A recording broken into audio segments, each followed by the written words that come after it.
নির্বাচন পর্যন্ত প্রফেসর ইউনূস টেনে নিয়ে যেতে পারবেন? কারণ আলটিমেটাম দিয়ে দিয়েছে বিএনপি, ডিসেম্বরের মধ্যেই নির্বাচন হতে হবে। এবং আলটিমেটাম কে দিয়েছে? বিএনপির যিনি কার্যত এখন প্রধান ব্যক্তি তিনি দিয়েছেন, তারেক রহমান দিয়েছেন। এই মুহূর্তে ইউনূস যদি চলে যায় তাহলে সব থেকে বেশি খুশি হবে ভারত, তাই না? কারণ ভারতের কাছে ডক্টর ইউনূস হলো সব থেকে আপত্তি, মানে এনিমি নাম্বার 1 প্রফেসর ইউনূস। কারণ গত 10 মাস ধরে ডক্টর ইউনূস যেভাবে ভারতের সমস্ত হুমকিকে মোকাবেলা করেছেন, এই ব্যাপারে তার প্রশংসা করতে হবে। আমি ডক্টর ইউনূসের সরকার পরিচালনার অনেক কিছু সমালোচনা করি। আমি একটু আগে দুর্নীতির কথা বললাম, এবং তিনি যে রোডম্যাপ দিচ্ছেন না, সংস্কারের ডিফাইন করছেন না, এটার সমালোচনা করলাম। তিনি জাপানে গিয়ে যে বাংলাদেশের অভ্যন্তরীণ রাজনীতির কথা বলেছেন তার সমালোচনা করলাম। কিন্তু তার সঙ্গে আমি একটা প্রশংসা করতে চাই। আমি মনে করি বাংলাদেশের ইতিহাসে শহীদ প্রেসিডেন্ট জিয়াউর রহমানের পরে ভারতের হুমকি যদি কেউ সাকসেসফুলি মোকাবেলা করে থাকেন তাহলে তিনি হচ্ছেন ডক্টর ইউনূস। আমার বক্তৃতায় অনেকবার বলেছি যে বাংলাদেশে আমার আদর্শের রাজনীতিবিদের নাম হচ্ছে শহীদ প্রেসিডেন্ট জিয়াউর রহমান। কারণ তার সততা, তার সাহস, তার দেশপ্রেম আমাকে সারা জীবন অনুপ্রাণিত করেছে, যদিও আমি কোনোদিন সরাসরি রাজনীতি করি নাই। জিয়াউর রহমানের পরে আমি মনে করি ইউনূস সাহেবের মতো করে কেউ ভারতকে এত কনফিডেন্সের সাথে মোকাবেলা করেন নাই। এবং আমি আমার বিবেচনায় এই গত 10 মাসে আসলে ইউনূস কি বলে কূটনৈতিক ভাবে বা ইন্টারন্যাশনাল এরেনাতে ভারতকে পরাজিত করেছেন। এটা আমাদের জন্য খুব গর্বের কথা। তো আমি যেটা সবসময় বলার চেষ্টা করি, যার যেটা প্রাপ্য তাকে সেটা দেওয়া উচিত। কাজে আমার আহ্বান থাকবে সব রাজনীতিবিদদের প্রতি যে তারা যেন, রাজনীতিবিদ এবং সরকার উভয়ের প্রতি আমার আহ্বান থাকবে যে আপনারা দায়িত্বশীল আচরণ করুন। যে ভারতকে আমরা পরাজিত করতে পেরেছি আমাদের মহান জুলাই বিপ্লবের মাধ্যমে, আল্লাহর ওয়াস্তে সেই ভারতীয় সাম্রাজ্যবাদকে আপনারা আবার বাংলাদেশে ডেকে নিয়ে আসবেন। বাংলাদেশে যদি আপনি ফ্যাসিবাদের উত্থান আটকাতে চান তাহলে প্রধান নির্বাহীর ক্ষমতার সাথে পার্লামেন্টের ক্ষমতার যদি একটা ব্যালেন্স না হয় আপনি ফ্যাসিবাদের উত্থান আটকাতে পারবেন না। এবং আমরা দেখেছি যে এই ওয়েস্টমিনস্টার স্টাইলের যে ডেমোক্রেসি আমরা চর্চা করছি, এই স্টাইলের ডেমোক্রেসি শেখ হাসিনার মতো ফ্যাসিবাদ আমাদেরকে উপহার দিয়েছে।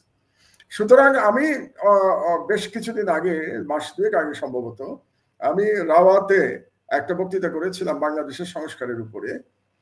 এবং সেখানে আমি বলেছিলাম বাংলাদেশে আমি মনে করি রাষ্ট্রপতি শাসিত সিস্টেমে ফিরে যাওয়া উচিত।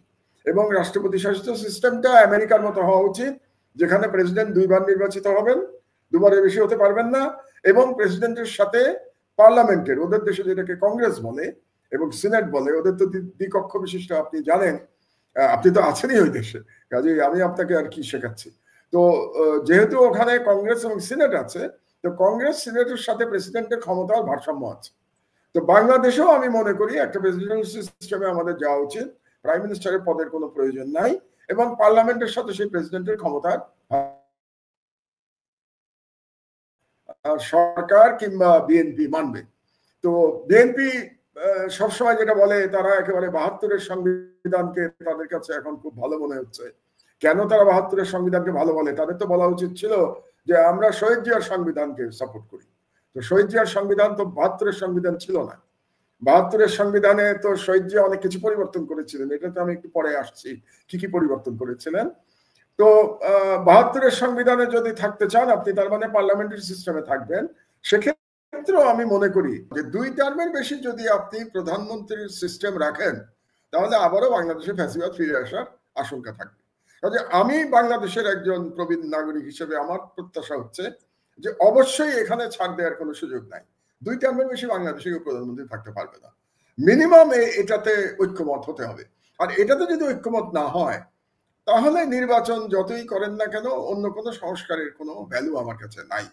আর যদি আরো এখানে প্রশ্ন আছে যে ঠিক আছে বিএনপি এখন মানলো, মেনে তারপরে সে ক্ষমতায় গিয়ে এই সংস্কার প্রস্তাব ছুঁড়ে ফেলে দিল, তখন আপনি কি করবেন?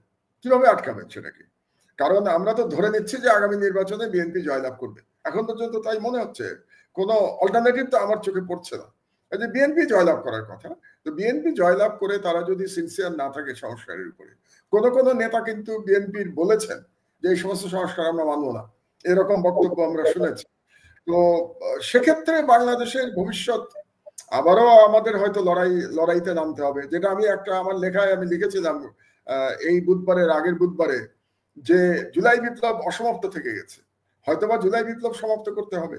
তো এটা একটা আশঙ্কা তো আমাদের আছেই।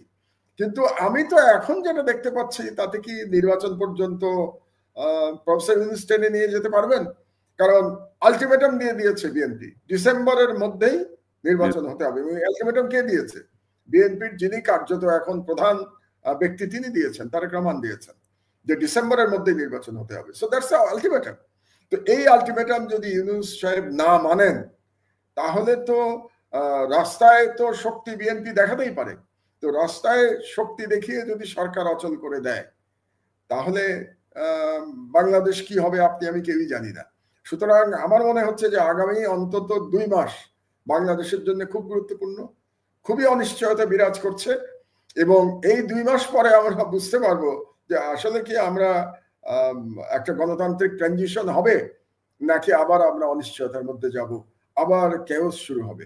আরেকটি কথা আমি বলতে চাই, শহীদ জিয়ার প্রসঙ্গ যেহেতু এসছে আমাদের, এবং আমি বলছিলাম যে 72-এর সংবিধান আর শহীদ জিয়ার সংবিধানের মধ্যে পার্থক্যটা আমি একটু বলবো। এক নম্বর হচ্ছে যে 72-এর সংবিধান বলে তো কিছু নাই, সংবিধান বলে তার এই সংবিধানকে শেখ মুজিবুর রহমানই ধ্বংস করে গেছিলেন, কারণ তিনি বাকশাল কায়েম করেছিলেন, একদলীয় রাষ্ট্র ব্যবস্থা। তো জিয়া রহমান সাহেব এসে আবার গণতন্ত্র ফিরিয়ে এনেছিলেন। তার থেকে একটা বড় ফান্ডামেন্টাল চেঞ্জ করেছিলেন জিয়াউর রহমান। তিনি আমাদের সংবিধানে বিসমিল্লাহির রহমানির রহিম নিয়ে এসেছিলেন। তিনি আমাদের সংবিধানে আল্লাহর প্রতি পূর্ণ আস্থা এবং ঈমান নিয়ে এসেছিলেন। এবং তিনি আরেকটি পরিবর্তন করেছিলেন, সংবিধানে তিনি লিখেছিলেন যে মুসলিম উম্মার সাথে সম্পর্ক উন্নত করাটা হবে আমাদের সংবিধানের ওয়ান অফ দ্য, মানে যেটাকে বলি আমরা নীতি, ওয়ান অফ দ্য ক্লজ ছিল এটা আমাদের নীতি। তাহলে এই যে বাংলাদেশে সংখ্যাগরিষ্ঠ জনগোষ্ঠী, 90% জনগোষ্ঠীর যে ধর্মীয় চিন্তা চেতনা ঐতিহ্য, এটাকে তিনি ফিরিয়ে নিয়ে এসেছিলেন তার সংবিধানে জিয়াউর রহমান সাহেব। তো এখন আমার কাছে খুব অবাক লাগে যখন আমি দেখতে পাই বিএনপির কোন কোন নেতার বক্তব্যের মধ্যে আমি শেখ হাসিনার বয়ানের রিপিটেশন দেখতে পাই। এবং সেই বয়ানটা কি, যে বাংলাদেশে এক ধরনের সেকুলার কথাবার্তা দেখতে পাই তারা বলেন, এবং ইন্ডিয়ান বয়ানের সাথে মিলে যায় বিএনপির কোন কোন নেতার বয়ান। তারা বাংলাদেশে আবার মৌলবাদের জুজুর কথা বলেন, বাংলাদেশের জঙ্গিবাদের কথা বলেন। তার মানেটা হলো যে ইয়ের সময়, মানে আওয়ামী লীগের সময় 16 বছরে যে ইসলাম বিদ্বেষের যে একটা পটভূমি ছিল এবং লড়াইটা ছিল মুসলমানদের বিরুদ্ধে, ভারতীয় যে লড়াইটা চাপিয়ে দিয়েছিল, দুর্ভাগ্যজনকভাবে যেই দল জিয়াউর রহমান সাহেব সৃষ্টি করেছিলেন, যেই দলের যিনি আমাদের সংবিধানে বিসমিল্লাহির রহমানির রহিম নিয়ে এসেছিলেন, সেই দল আজকে ভারতীয় ইসলাম বিদ্বেষী বয়ানের কথা বলছে। তো এটা একটা, আমি মনে করি এটা একটা মেরুকরণ হচ্ছে, নতুন ধরনের মেরুকরণের দিকে আমরা বোধহয় যাচ্ছি। এবং এই মেরুকরণ আমরা মিডিয়াতেও দেখতে পাচ্ছি, মানে বিএনপি সমর্থক মিডিয়াতেও আমরা এই ধরনের মেরুকরণ দেখতে পাচ্ছি। এখন মাহমুদ ভাই, যে ধরেন আমরা এই সরকার গঠন হওয়ার পর থেকে আমরা তো বলবো যে আপনি সহ আমরা আলোচনা করেছি যে উপদেষ্টা পরিষদে যাদেরকে নেওয়া হয়েছে তাদের ব্যাপারে আমাদের পর্যবেক্ষণ ছিল প্রথম থেকেই, এবং এখন ক্রমশ যত দিন যাচ্ছে আমাদের পর্যবেক্ষণগুলো কিন্তু যে সত্য পর্যবেক্ষণ ছিল বা আমাদের যে উপলব্ধিটা বক্তব্যগুলো যে ঠিক ছিল সেটি ক্রমাংশ প্রমাণিত হচ্ছে। এবং আপনি যদি দেখেন যে 10 মাসে আপনি যদি প্রথমেই বলছিলেন জুডিশিয়ারির তেমন কোনো পরিবর্তনই হয় নাই, মানে কয়েকজন বিচারপতিকে মানে অবসর দেওয়া ছাড়া যে কার্যকর যে পরিবর্তনগুলো এগুলো কিছুই হয়নি। সবাই সবার মতো বহাল এবং সবাই সবার মতো কাজ করে যাচ্ছে, উচ্চ আদালত থেকে নিম্ন আদালত পর্যন্ত। আইন মন্ত্রণালয় একটি অকার্যকর মন্ত্রণালয় হিসেবেই অনেকের কাছে মানে মনে হচ্ছে, প্রতিভাত হচ্ছে। তো এবং আপনি যদি দেখেন যে নানা রকমের প্রতিবিপ্লবের চেষ্টা হয়েছে একদম প্রথম দিন থেকেই, নানা রকমের আন্দোলন, নানা রকমের কর্মসূচি, আনসার বিদ্রোহ, উচ্চ আদালতের একটি বিদ্রোহ, কারা বিদ্রোহ, এটা সেটা, অর্থাৎ ইউনূস সরকার কিন্তু শান্তিতে থাকতে দিচ্ছে না। এবং এই প্রতি বিপ্লবের আশঙ্কা আপনি আরো করেন কিনা, এবং সাম্প্রতিক সময়ে আপনি দেখেছেন যে সেনাবাহিনীর সাথে অন্তর্বর্তী সরকারের একটি একটি টার্মোয়েল পজিশনে আমরা আমরা দেখলাম যে একটা মুখোমুখি অবস্থান। তো সব মিলিয়ে আপনি কিভাবে দেখেন, এবং উপদেষ্টা পরিষদের ভেতরে কেউ কেউ স্যাবোটাজ করছে কিনা? আপনি যদি দেখেন যে আমি গতকাল একটা অনুষ্ঠান করেছি যে ২২ তারিখে ডক্টর ইউনূসের পদত্যাগের বিষয়টা সামনে আসলো। ২৪ তারিখে জানা গেল যে তিনি পদত্যাগ করছেন না। ২৫ তারিখে সরকারি কর্মচারী অধ্যাদেশ বলে ২৫ বলে একটা অধ্যাদেশ জারি করে সচিবালয়কে আনস্টেবল করে দেওয়া হলো। একটা অস্থিরতা তৈরি করা হলো। তো সব মিলিয়ে আসলে এই প্রতি বিপ্লবের আশঙ্কা কতটুকু, বা এই প্রক্রিয়াটা একটু কি যদি বলেন? কারণ আওয়ামী লীগ বেপরোয়া হয়ে গেছে রিফাইন্ড ওয়েতে ঢুকতে বা সরাসরি ঢুকতে। আপনার বক্তব্যটা একটু শুনি। না, আমি প্রথমে আসি উপদেষ্টা পরিষদ নিয়ে। আমি উপদেষ্টাদের ব্যক্তিগতভাবে কাউকে আমি সমালোচনা করতে চাই না, কিন্তু একটা জিনিস আপনার বলা দরকার যে প্রফেসর ইউনূস যাদেরকে উপদেষ্টা বানিয়েছেন, আপনি দেখবেন যে তারা সবাই প্রায় তার পরিচিত। তার মানে প্রফেসর ইউনূসের হ্যান্ডপিক ব্যক্তিরাই কিন্তু উপদেষ্টা হয়েছে, প্রথমটা বাদ দিলে। প্রথমে তো প্রফেসর ইউনূস হয়তো তখন জানতেন না, মানে ৮ তারিখে যারা যারা উপদেষ্টা হয়েছে, কিন্তু পরবর্তীতে যে সমস্ত উপদেষ্টা হয়েছে সবই তো প্রফেসর ইউনূস নিজে হ্যান্ডপিক করেছে। এটাই আমাদের ধরে নিতে হবে। শুধু উপদেষ্টা কেন, উপদেষ্টার উপদেষ্টা তো সেমি উপদেষ্টা নানা রকম লোকজন এসছে সরকারে, এবং তাদেরকে প্রফেসর ইউনূসই নিয়ে এসছে। কাজে এটার দায় দায়িত্ব প্রফেসর ইউনূসকেই নিতে হবে। আমি ইন্ডিভিজুয়াল উপদেষ্টাদের এর জন্য দায়ী করতে চাচ্ছি না। এটা গেল প্রথম কথা। দ্বিতীয় হচ্ছে যে উপদেষ্টারা অনেক কাজে ব্যর্থ হয়েছে, আমি একমত, এবং এটা নিয়ে আমরা আগেও অনেকবার আলোচনা করেছি। কিন্তু সরকারের বর্তমানে যে অবস্থা, সেখানে উপদেষ্টা মন্ডলীর পরিবর্তন করার আর সময় আছে বলে আমি মনে করি না। সেই পরিস্থিতি এখন নাই, এবং উপদেষ্টা মন্ডলী পরিবর্তন করে প্রফেসর ইউনূস এটাকে সামাল দিতে পারবেন বর্তমান পরিস্থিতি, সেটাও আমার কাছে মনে হচ্ছে না। কারণ একটা সরকার টিকে থাকে দুটো ফোর্সের মাধ্যমে, এটা বুঝতে হবে আমাদেরকে। প্রফেসর ইউনূস রাজনীতিবিদ নন, এই জন্য হয়তো তিনি ব্যাপারটা বুঝতে পারছেন না। একটা হলো যে স্ট্রিট পাওয়ার, মানে যে দলটি ক্ষমতায় আছে তার স্ট্রিট পাওয়ার আছে কিনা।